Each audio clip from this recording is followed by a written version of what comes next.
In the dust-choked silence of the frontier, where law was a whisper and survival a daily duel against the land itself, a boy stood at the edge of manhood, his hands calloused by work, his heart worn thin by sorrow.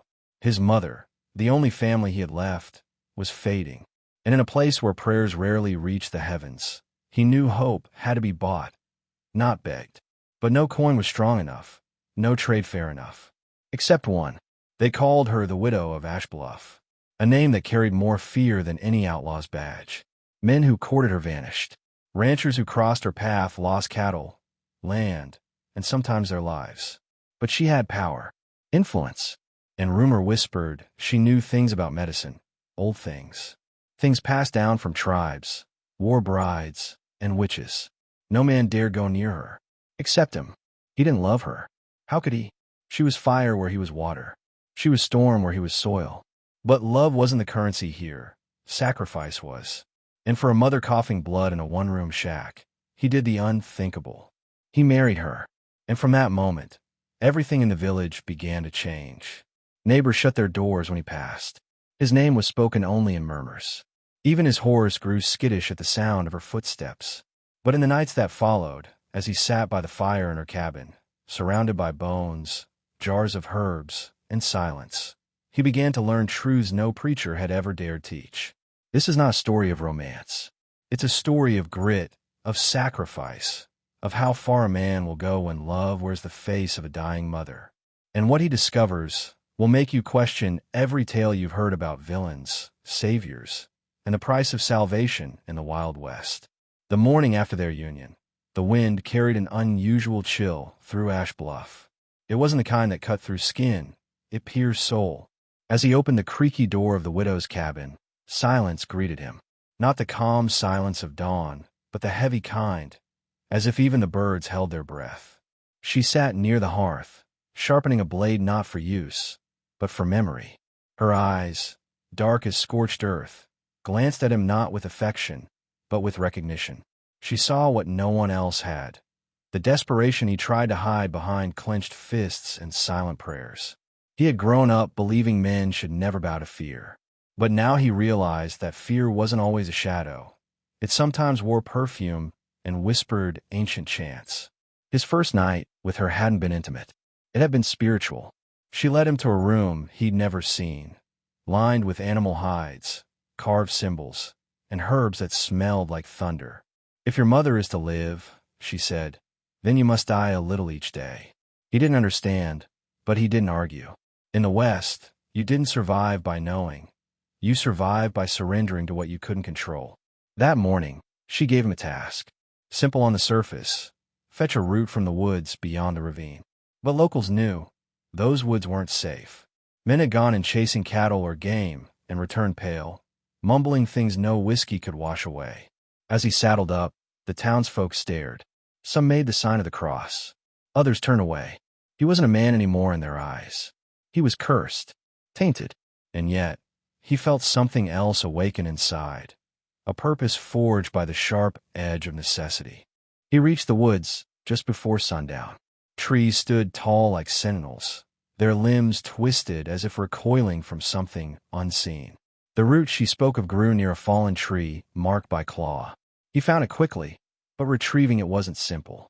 A sound like breathing circled him, not from behind, not from ahead, from within. The West had always been wild, but now it was personal. He realized this wasn't a trade. This was a test, one that would either heal or haunt. By the time he returned, the sky bled red. The widow waited, barefoot on the porch, eyes scanning the horizon before he even crossed it. She said nothing as he handed over the root. But that night, as he sat by his mother's bed, spooning her a strange, steaming broth, her breathing eased. Not healed, not yet, but the death rattle had paused. And in that silence, he knew something had begun, something ancient, and it demanded more than obedience. It demanded transformation. Days turned into a rhythm of ritual and risk. Each morning, the widow assigned him a task: gather ash bark under moonlight, ride to the Black Hill without touching the ground, hold silence for an hour as coyotes howled nearby. None of it made sense in the language he was raised with, but the West had never spoken English clearly. It spoke an omen, in instinct and blood. He followed her instructions with the same discipline his father had once used to till the land. Except now, the harvest was life itself. The townspeople grew restless. Whispers turned into warnings. The local pastor called his name during sermons, not to pray for him, but to remind the flock of what happens when a man dines with darkness. His former friends, ranch hands and stable boys, avoided him. One even spat near his boot at the saloon. But he didn't respond. Not because he lacked fire, but because he'd come to understand that the path to salvation often looked like exile. His mother's cough had weakened. Her eyes held more color. That was his only compass now. One afternoon, while gathering cactus sap near a dry creek, he came across an old man sitting cross-legged, blindfolded and humming. The man wore beads made of teeth and smelled of sage. "You walked beside the wind," the man muttered without turning. "But beware, wind changes. Love can become debt. Mercy can become demand." Before he could speak, the man vanished into the tall grass. That night, when he told the widow, she simply nodded. "The desert speaks," she said, "but not everyone listens." Later, she revealed the truth behind her reputation. The men who vanished hadn't been murdered. They had run. The fear wasn't of her actions, but of what she showed them. "I reflect what men hide," she said, voice like iron dipped in honey. And most men can't stomach their own shadow. He understood then that she wasn't just feared, she was necessary. In a land ruled by rifles and regrets, she wielded something rarer, the unflinching mirror of truth. But that didn't make her easier to live with. Her eyes saw through him. Her words cut deeper than bullets. And yet, something strange had begun to grow between them. Not affection, but alignment. Like two wolves sharing the same trail, not out of love, but survival. And in the quiet hours, as he sat beside his mother and felt her heartbeat stronger beneath his palm, he knew. The path he'd chosen wasn't just saving her, it was changing him. Whether for better or worse, that remained untold. As weeks bled into one another, the widow's rituals grew more demanding. She instructed him to spend a night alone in the canyons, without fire or weapon, wrapped only in silence and the scent of cedar. To heal someone, she said, you must first know what it's like to fear losing yourself. The land was not merciful that night. Coyotes circled, eyes like lanterns in the dark. A rattler hissed somewhere close. And yet, through the terror, he found a kind of peace, not in safety, but in surrender. The canyon didn't kill him, and that itself felt like a blessing. Upon returning, the widow handed him a book, leather-bound, edges worn, filled with symbols and ink drawings that made his stomach twist. It wasn't written in any language he knew, but he could feel it rather than read it. She told him it had belonged to her grandmother, a woman who'd married a war chief and later disappeared into legend. Not all cures come from bottles, she said. Some are born from the fear men won't name. With trembling hands, he turned the pages, each one revealing a new layer of truth and a deeper cost. His mother had started to walk again. Slowly, shaky at first, but the sickness no longer owned her breath. Her voice returned, and with it, stories, old ones from his childhood. He began to remember who he was before pain had hardened him. But joy didn't come freely. The closer his mother got to health, the more the widow pulled him into darkness. He was tasked with burying bones in specific places, with carving symbols into trees at midnight, and once, with pouring lamb's blood into a stream. Balance must be kept, she said. Life never comes without debt. Word spread. A few families began to seek him out in secret, asking if the widow's methods could heal their loved ones too. He said nothing, unsure whether speaking would be salvation or betrayal. But he noticed something. Even those who cursed him during the day now left offerings near his steps by night. Bread, eggs, silver coins. Fear and need had begun to dance a quiet waltz. In the west, lines between sinner and saint blurred under moonlight. Still, something darker lingered in the corners of his thoughts. He'd started dreaming of fire, of faces he didn't recognize, of wolves speaking in human tongues. The widow said nothing when he confessed this, only watched him with a softness he hadn't seen before. The land is waking in you, she whispered. But beware, when you wake the land, it doesn't always let you go. He didn't know what she meant, but he was beginning to feel it. In his bones, in his blood, and deep in the quiet center of his soul. Then came the night of the storm. It hadn't rained in Ash Bluff for over 3 months, but that night, the sky cracked open as if heaven itself had split. Thunder roared like stampeding bison, and the wind tore roofs from barns. As lightning illuminated the village, the widow stood outside, arms raised to the sky, her voice singing in a tongue older than the hills. He watched her from the doorway, torn between awe and terror. She looked both beautiful and monstrous, like nature itself had taken a human form. Inside, his mother trembled. Her fever had returned without warning, more vicious than before. Her skin burned, and her eyes rolled back. He ran to the widow, begged her to come inside, but she didn't flinch. "She is caught between 2 worlds," she said, "and you must decide which one she belongs to." He didn't understand. He screamed. He pleaded, but she only pointed to the hills. "Go there," she said. "Dig. What you find will show you the truth." He rode through mud and fire to the hills above Ash Bluff. There, where the earth sloped like a sleeping beast, he dug with bare hands until his nails broke. He found a box, wooden, small, sealed with wax. Inside, a single piece of paper with his mother's name and a date. The date of her birth. And underneath, another name. His, but not the one she had given him. A name he'd never heard. One that tasted like rust and thunder. He brought the box back, soaked and shaking. The widow didn't touch it. "She isn't your mother by blood," she said, "but by choice. She found you in the ashes. She gave you a name, a home, a life. But her body was never meant to hold your spirit." Rage filled him. Denial. He couldn't believe it. Wouldn't. But in the corner of the cabin, his mother, his only anchor, whispered, "It's true." He collapsed that night. On the floor. Between fire and storm. Between the woman who raised him and the woman who broke him. And in the silence after the thunder passed, he saw something he hadn't before. He was not born of peace. He was born of fire. And maybe, just maybe, that's why the land had never feared him back. The next morning, the storm was gone, but its memory lingered in broken branches and shattered fences. Ash Bluff was quiet, too quiet. Not from fear, but reverence. Word had spread.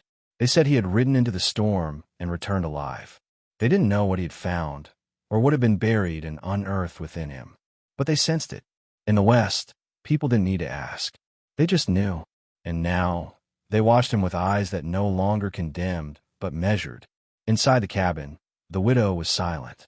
She moved slowly, as if the storm had drained something from her. Her rituals stopped. The chants ended, and she began to speak like a woman, not a force of nature. She told him stories, of her youth, of the war she survived, of the man she once loved who vanished into the desert and never returned. "I did not become feared," she said. "They made me that way when they couldn't control me." Her words weren't bitter. They were worn, like leather left too long in the sun.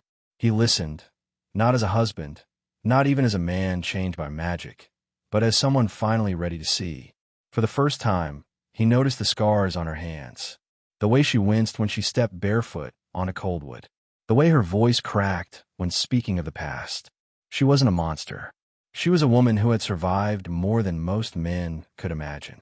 And he realized she hadn't just helped save his mother.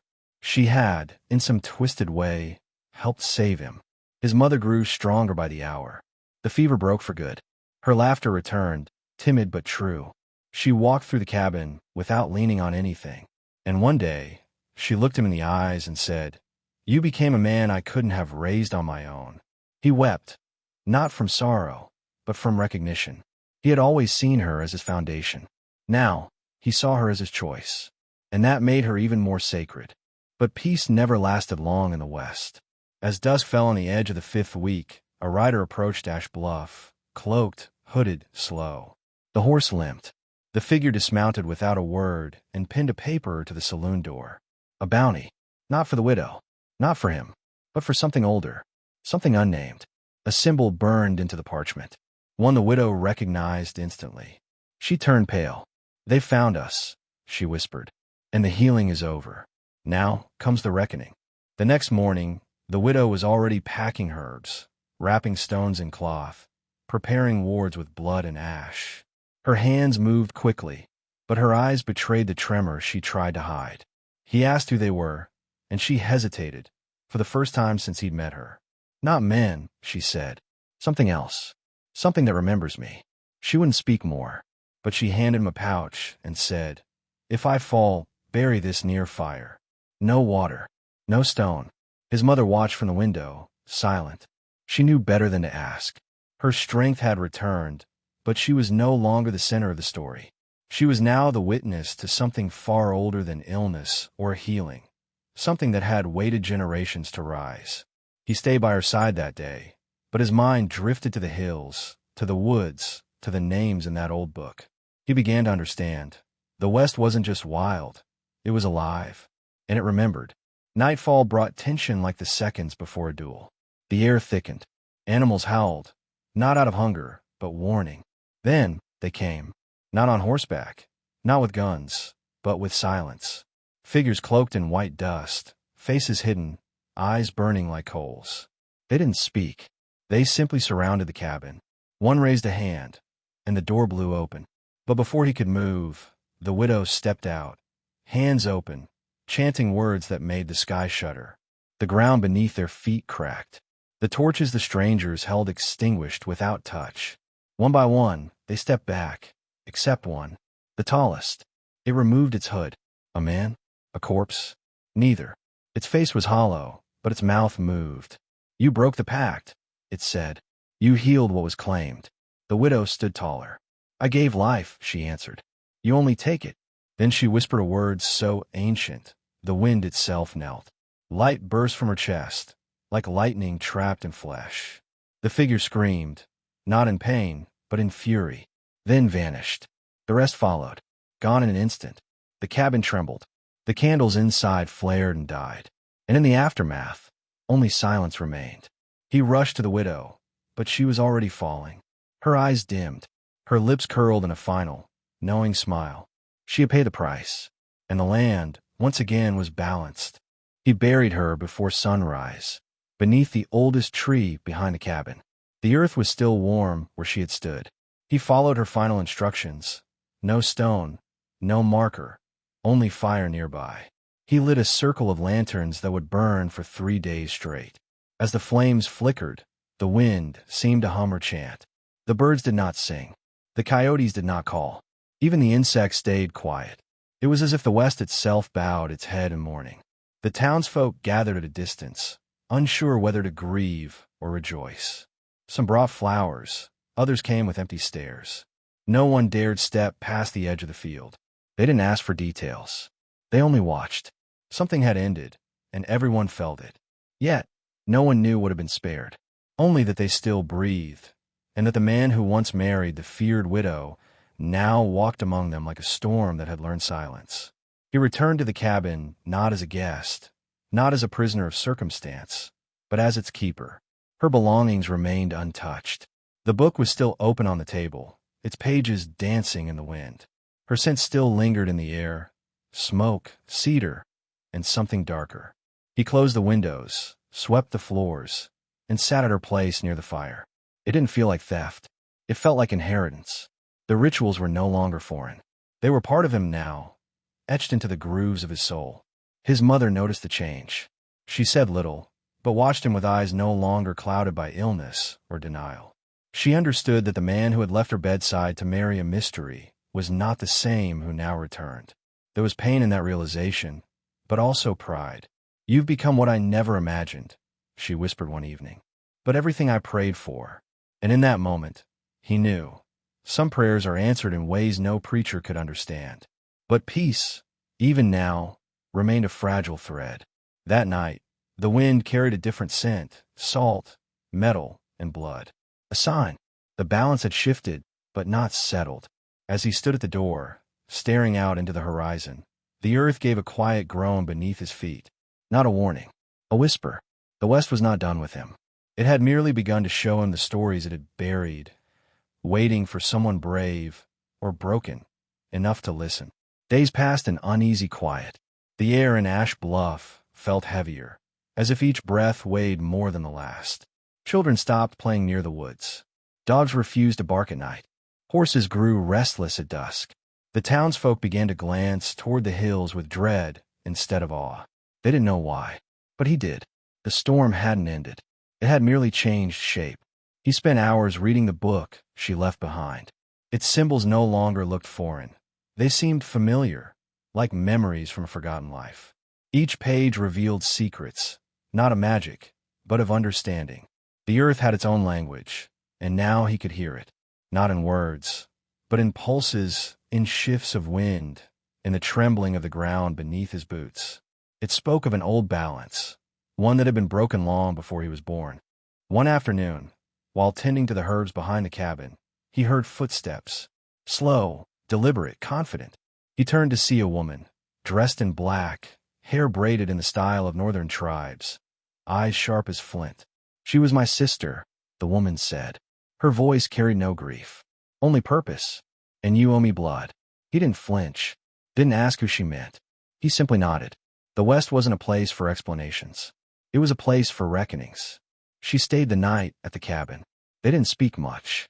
She didn't need to ask what had happened. She could smell it in the wood, hear it in the walls. At dawn, she stood over the widow's grave and whispered something in a language older than even the symbols in the book. When she returned, she looked him in the eyes and said, "The gift she gave you is unfinished, and the debt she left behind is now yours." From that day on, they worked together, not as family, not as friends, but as successors of a legacy neither had chosen. He learned to craft wards, not just to heal, but to protect. He learned to speak to the ground, to see what moved beneath it. And most of all, he learned to carry silence, not as a burden, but as a weapon. Because in the West, silence could be the loudest answer to any threat. The woman, whose name was never spoken aloud, came and went with the wind. Some days she would vanish into the mountains with nothing but a bone knife and a satchel of dust. Other days she returned carrying feathers, carved stones, or news whispered from ravens. She moved like shadow, but taught like fire, direct, unyielding, ancient. She showed him how to walk through the forest without being seen, how to mark the land so it would not betray him, and how to speak to pain in a way that made it kneel. Under her guidance, he began to understand the true nature of the gift the widow had left him. It wasn't magic, not the kind found in books or whispered in taverns. It was something deeper, a knowing, a merging of flesh and earth. His hands could now feel illness before it showed. His ears picked up cries before they were spoken. He could smell fear like smoke and courage like rain. And in this new awareness, the world no longer felt wild. It felt alive, listening, watching, waiting. But with power came echoes. One night, as he returned from a ridge where he'd buried a cursed charm, he saw movement near the cabin. Not bandits, not beasts, children. 3 of them, pale, thin, their eyes wide with hunger, but not for food, for answers. They'd walked from a nearby village where a fever had taken half their kin. They said you could stop death, the eldest whispered. He looked at them and said nothing. Instead, he opened the door and lit the fire. For 3 days, he tended to them, fed them broth, washed their wounds, whispered chants the widow once taught him. On the 4th day, they laughed, played, and left without fear. That night, he sat by the fire alone and stared into the flames. Not with pride, but with caution. Healing was a river with currents he had yet to understand. Each life, saved, carried a ripple, and not all ripples led to calm shores. The next morning, a rider from the village came. He didn't thank him. He didn't smile. He handed over a pouch of gold and a note. "She sees what you do. No name, no mark, just fear," folded into paper. The woman read it and nodded. "The one who walks in smoke has awakened," she said, "and your light has caught her eye." He felt the air shift, the fire sputter, and for the first time since the storm, his hands trembled. Because when legends notice you, they usually come to test if you deserve your name. The days that followed felt thinner, stretched like worn leather beneath the sun. The animals grew restless. The hills echoed with strange calls, long, low tones that no man or beast should make. The skies darkened at midday, then cleared as if laughing. It was the land holding its breath, the calm before a reckoning that had no name. The woman said little, only marked the corners of the cabin with bone dust and ash, her face stern and unreadable. Then one night it happened. He awoke to silence, not the gentle hush of night, but an emptiness, as if sound itself had fled. The candles had all gone out. The fire was cold, and outside, the earth glowed faintly blue. He stepped onto the porch and saw her. A figure wrapped in mist, face hidden, but presence unbearable. She didn't walk. She floated. The one who walked in smoke. A legend among legends. A name never spoken. The widow's oldest fear. She spoke without moving her lips. Her voice came from the trees, the wind, the soil. You break the order with each act of mercy, she said. You tip the balance, and the earth grows impatient. He said nothing, but stood tall, not out of bravery, but out of memory. The widow's strength flowed through him. The forest silence wrapped around him, and in his chest, a fire refused to go out. The woman emerged from behind the cabin, blades in hand, eyes glowing like embers. He chooses the path, she declared. Not you. The spirit hissed, a sound like boiling blood. The ground shook. The trees bowed. But the man stepped forward and knelt, placing his palm to the soil. He whispered the names of those he'd healed, those he'd buried, those he'd loved. The earth responded, not in violence, but in light. The cabin glowed. The grave behind it hummed. The spirit recoiled, her smoke unraveling into tendrils of ash. You will be watched, she warned. Every mercy has a price. And with that, she vanished. No wind, no sound, just absence. He stood there until the sun rose, not as a man, but as something the West had long forgotten. A keeper, a reckoner, a bridge between mercy and myth. In the vast silence of the West, where stories fade like footprints in dust, some legends are not carved in stone, but in sacrifice. What began as a desperate act of love from a son to save his dying mother became a journey far beyond healing. It became a transformation. Through pain, through exile, through choices that no man should have to make, he found not only the strength to defy death, but the courage to face the ancient truths buried in the soil beneath his feet. He entered the storm as a boy. He emerged as something else entirely. The feared widow, once whispered about with dread, proved to be more than a shadow. She was the flame that lit the path. Her death was not an ending, but a passing of the torch. She broke the chains of myth not through force, but through the quiet bravery of choosing someone no one else would.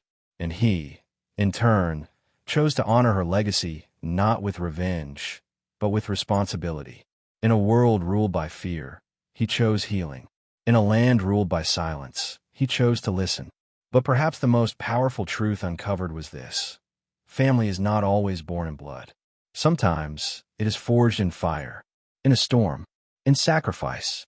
The boy discovered that love is not soft. It is brutal, unwavering, and demands everything. And when that love is pure, it echoes far beyond the boundaries of death. The cabin stands, the land breathes, and the West remembers. Because the man who once married the most feared widow became the guardian of everything she died to protect. So, if this story left a mark on your heart, remember, the West may seem distant, old, forgotten, but its lessons still echo. In every choice we make, in every soul we fight to save, we are all walking a line between the past and the unknown, between what we fear and what we must become. The real question is, when your moment comes, will you kneel, or will you stand and listen? If this tale moved you, let it echo louder. Like the campfires that once warmed the forgotten trails, your voice keeps these stories alive. Subscribe to the channel to follow more journeys like this. Leave a like to let the flame grow, and share your thoughts in the comments. Your words, like his, may just light someone else's path in the dark.